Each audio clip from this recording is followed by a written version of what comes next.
కళ్యాణ్ గారితో నేను 35 days work చేశాను RFCలో. అన్ని ఎక్కువ ఆర్టిస్ట్ లేరు, జూనియర్ ఆర్టిస్ట్లో ఒక 300-400 ఉన్నారు. క్యామెల్స్, హార్సెస్, యానిమల్స్ ఉన్నాయి.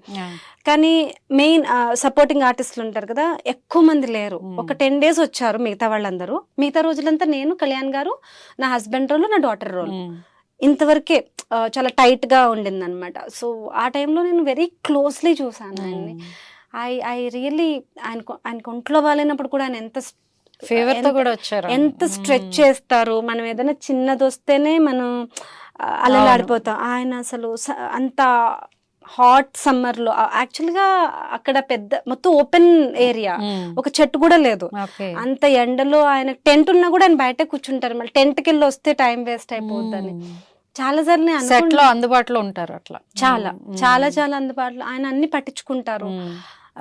అంటే ఇప్పుడు ఫర్ ఎగ్జాంపుల్ నాకు షార్ట్ లేదు, ఒకసారి మార్నింగ్ ఒక షార్ట్ పెట్టారు, మళ్ళీ ఈవినింగ్ 4కి పెట్టారు. ఈ మధ్యలో అంతా నేను అక్కడే కూర్చున్నా ఎండలో, ఒక అంబ్రెల్లా పట్టుకుని ఇట్లా నా అసిస్టెంట్ తో.